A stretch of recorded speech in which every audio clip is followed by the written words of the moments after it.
धन्यवाद। सम्माननीय प्रिय प्रमोद जी, आज चेतना साहित्य परिषद का ये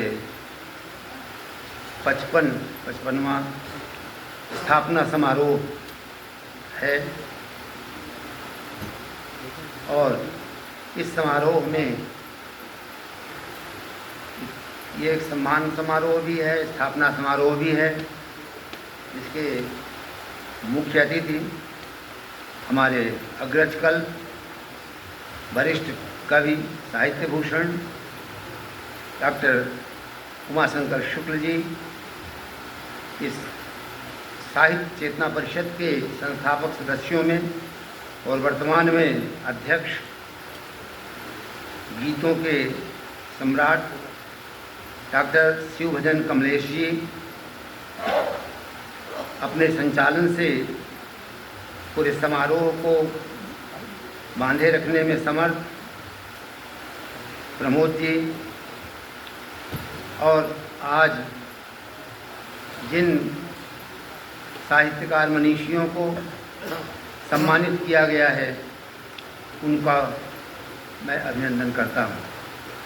उनमें श्री रवीन्द्रनाथ शर्मा जी, जिनको हम सब लोगों ने सुना, डॉक्टर अखिलेश निगम अखिल जी, प्रवीण कुमार प्रेम जी बैठे हैं अभी, डॉक्टर सुमन दुबे जी, राजेंद्र शुक्ल राज जी और जगदीप शुक्ल अंचल जी बैठे हैं, और श्री श्याम नारायण पांडे जी बहुत वयोवृद्ध रहे, और प्रोफेसर विश्वम्बर शुक्ल जी, श्री मुकुल मयंक मंजर जी, सरोज कुमार पांडे जी, श्री रजनीश मिश्र जी और श्रीमती प्रतिभा गुप्त जी, डॉक्टर चेतना पांडे और श्री राजा श्रीवास्तव इनका, और मैं इन सब का अभिनंदन करता हूँ पुनः, और इनके प्रति मैं अपना परिषद की ओर से और पुनः अभिनंदन और इनका वंदन करता हूँ। आज चेतना स्रोत परिषद पत्रिका का, परिषद की पत्रिका चेतना स्रोत का अंक लोकार्पित हुआ। यह परिषद चेतना स्रोत के माध्यम से बहुत समाज की, साहित्य की और संस्कृति की सेवा में निरंतर संलग्न रहती है, और ये पत्रिका अपने जो धर्म है, साहित्य के धर्म को बराबर संजीवनी प्रदान करती है। उसका लोकार्पण हुआ। इसी समय डॉक्टर आशुतोष वाजपेयी द्वारा संपादित श्री प्रेमनाथ तिथि पर्व पत्रिका का भी लोकार्पण हुआ। उनको भी हम बहुत साधुवाद देते हैं। और दो पुस्तकें बहुत अच्छी, शब्द शून्य शब्द बनता, आर्य दीनबंधु सरल जी की है, बहुत अच्छा शीर्षक है, शून्य शब्द बनता। कवि की शक्ति है कि शून्य को शब्द में बदल दे। आकाश तो सब कुछ है, आकाश को किसी से बनता नहीं है, लेकिन वो बांध देता है कवि, उसको कवि में इतनी सामर्थ्य होती है। और इस तरह से, और एक अभी शारदेंदु जी की दो पुस्तकें, शारदा प्रसाद शर्मा शारदेंदु की दो पुस्तकें यहाँ पर लोकार्पित हुई, ऑपरेशन सिंदूर और नमन शहीद। बहुत अच्छी और मौजूद पुस्तकें हैं, इनका यही लोकार्पण हुआ है। मेरे सामने बहुत वरिष्ठ कवि, समीक्षक, साहित्यकार विराजमान हैं। समय कम है, उन सबका के प्रति मैं नमन करता हूँ। नाम लेने में बहुत समय लगेगा, नाम मुझे प्रायः सबका स्मरण है। जैसे जहाँ हरीलाल मिलन जी हमने सामने ही बैठे हुए हैं, गुरुदेव जी बैठे हुए हैं और बहुत से लोग हैं। पर इन्हीं प्रतिनिधि नामों के साथ मैं थोड़ी सी बात अपनी शुरू कहता हूँ। बहुत अधिक समय नहीं लूँगा क्योंकि बहुत अधिक समय हो चुका है। देखिए, मुझे एक बात स्मरण आती है चेतना साहित्य परिषद के संदर्भ में, जब भगवान बुद्ध की परिषद हुआ करती थी, उसके बाद ये कहा जाता था क्षीरोदकी भूता समग्गा परिषा, पाली में है, पाली में क्षीरोदकी भूता समग्गा परिषा। यह परिषद अपने समग्र रूपों में दुग्ध धवल यश वाली हो गई, क्षीरोदकी भूता हो गई, क्षीर की तरह दुग्ध धवल यश वाली हो गई। अपने 55 वर्ष बसंत देख करके यह परिषद अपने दुग्ध धवल यश से राष्ट्रीय और अंतर्राष्ट्रीय स्तर पर पहुंच गई है। इसके बहुत से इस परिषद से ज्ञान पा करके, परिषद से बहुत कुछ सीख कर बहुत से कवि साहित्यकार विदेशों में भी हैं जो इसके प्रति अपनी कृतज्ञता व्यक्त करते हैं, जो इसके प्रति अपने को आभारी मानते हैं। हमारे यहाँ बहुत से साहित्यकारों ने, मैंने सुना उनसे कि वो चेतना साहित्य परिषद के प्रति अपना आभार व्यक्त करते हैं और इसके प्रति कृतज्ञता भी व्यक्त करते हैं कि हमने बहुत कुछ चेतना साहित्य परिषद से सीखा। चेतना साहित्य परिषद ने कितने लोगों को कवि बना दिया, जिनके अंदर सोया हुआ कवि था, साहित्यकार था, उसको जगा दिया। ये परिषद का कार्य है, परिषद यही कार्य करती है। और यह उत्सव, सौ एक शब्द है, सौ, ध्यान दीजिएगा, दो शब्द हैं, सौ और शव। शव से हम लोग परिचित हैं, शव से परिचित हैं हम, शव यात्राएं होती हैं। सौ शब्द वैदिक है, सौ से आप परिचित नहीं है, लेकिन उससे बने हुए शब्दों से आप परिचित हैं, जिनकी मैं यहाँ चर्चा आज आवश्यक समझ करके कर रहा हूँ। सौ शब्द, सौ का मतलब वैदिक शब्द है, उपनिषदों में मिलता है। सौ का अर्थ होता है यज्ञ, यज्ञ, सौ। सौ के तो हर व्यक्ति यज्ञ कर रहा है। गीता में भगवान ने कहा जो आप कार्य कर रहे हैं वो यज्ञ कर रहे हैं। अगर आप भोजन भी कर रहे हैं तो यज्ञ कर रहे हैं, कि आप उसमें आहुति डाल रहे हैं अपनी आत्मा को चैतन्य रखने के लिए, वो यज्ञ है। और वही यज्ञ जब उत्कृष्ट हो जाता है, यज्ञ में थोड़े लोग भाग लेते हैं लेकिन बहुत से लोग उस उत्सव को देखते हैं, तो वो यज्ञ 100 के पहले उत लगा दीजिए तो क्या बन जाता है, उत्सव बन जाता है। तो ये परिषद का जो कार्य है, ये सम्मान है, समारोह है, ये उत्सव है। यज्ञ तो परिषद के कुछ लोग थोड़े करते हैं, कभी लोग जो जुड़े हुए हैं, लेकिन ये पूरे समाज के लिए, पूरे मानवता के लिए एक उत्सव, एक उत्कृष्ट यज्ञ बन जाता है। इसके साथ साथ एक और शब्द उसके साथ आता है, प्रसव। जब 100 के साथ आप प्र लगा देते हैं तो प्रसव।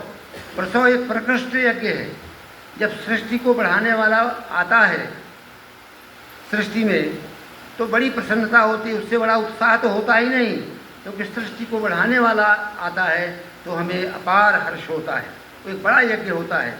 उस यज्ञ को, क्योंकि उससे प्रेम फैलता है, पूरा कुटुंब फैलता है और संसार फैलता है।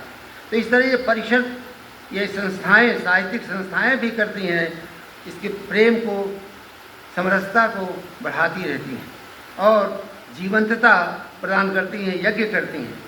अगर हम कोई भी कार्य श्रद्धा और विश्वास सहित करते हैं तो वो यज्ञ होता है। यज्ञ का और कोई दूसरा अर्थ नहीं है। जब पहले होता रहा होगा तो होता रहा। आज यज्ञ का अर्थ ये है कि यदि हम श्रद्धा और विश्वास के साथ जो भी कार्य करते हैं वो वस्तुतः यज्ञ है। और साहित्यकार का, कवि का तो कार्य प्रत्येक क्षण यज्ञ में ही लगता है, क्योंकि वो अपनी आत्मा को जागृत करके दूसरों के लिए आहुति देता है, समाज के लिए कुछ लिखता है, समाज के लिए करता है, तो उसको करता है। देखिए, साहित्य का जो मुख्य कार्य है वो है, साहित्य समता पर बल नहीं देता। समता कभी हो नहीं सकती, क्योंकि ये जो प्रकृति है वो विषमता युक्त है। हमारी शरीर प्रकृति है, हम पुरुष हैं।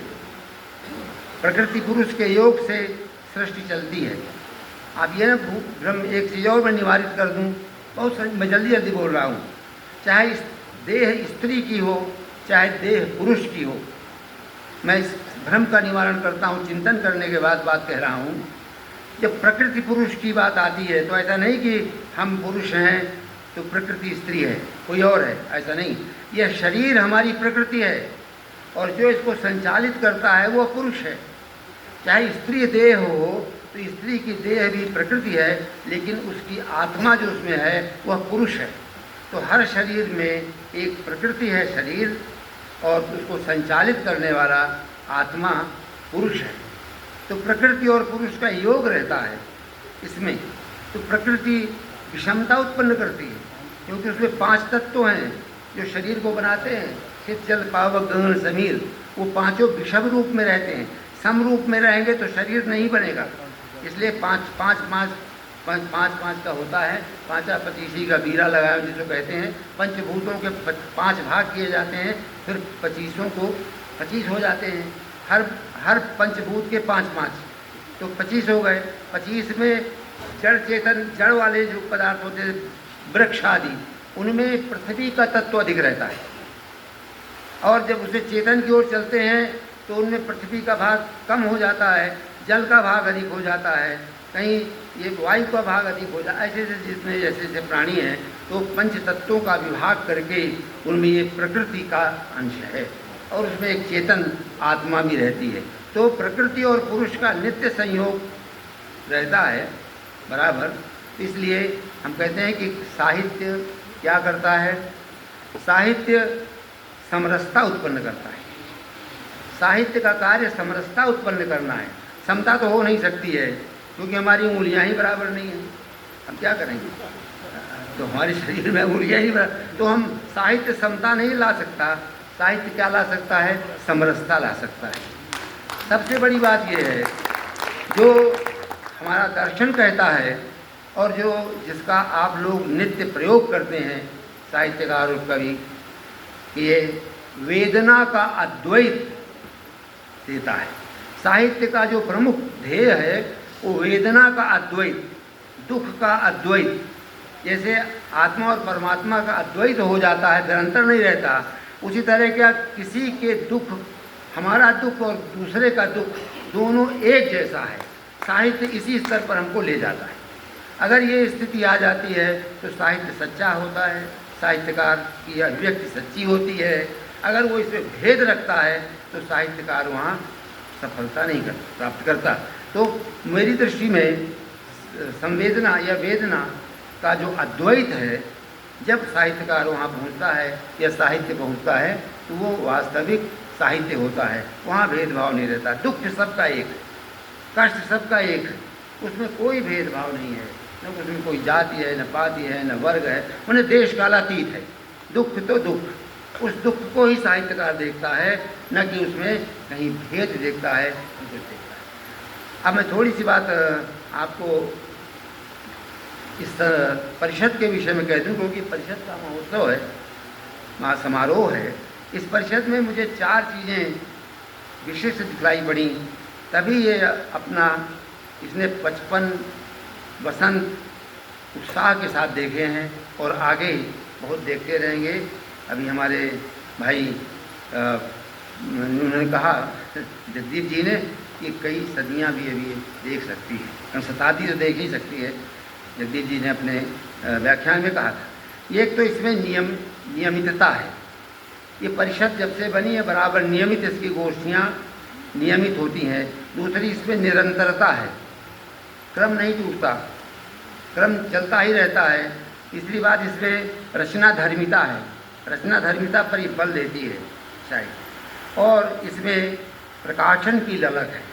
प्रकाशन इसका देखिए, अभी तक चेतना स्रोत बराबर चल रही है और उसके माध्यम से कितने लोग प्रेरित होते हैं। जो इससे प्रत्यक्ष रूप से नहीं जुड़ पाते वो परोक्ष रूप से जुड़ते हैं, और छंद के प्रति जिनकी रुचि है उनको बहुत सामग्री उसमें मिलती है। उनके छंद भी छापे जाते हैं, उन्हें उत्साहित किया जाता है और अपनी सनातनता को ये धारण करती है।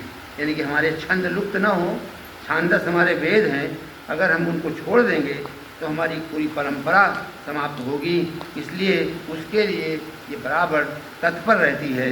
इस ऐसी संस्था हम सब लोगों के लिए श्लाघनीय है और इस संस्था में हम जिस किसी प्रकार का सहयोग कर सकें हमें सहयोग करना चाहिए। और इन्हीं शब्दों के साथ मैं पुनः आज के सम्मानित सभी सुधी साहित्यकारों का फिर से अभिनंदन करता हूँ और आप सब लोगों का मैं वंदन करता हूँ।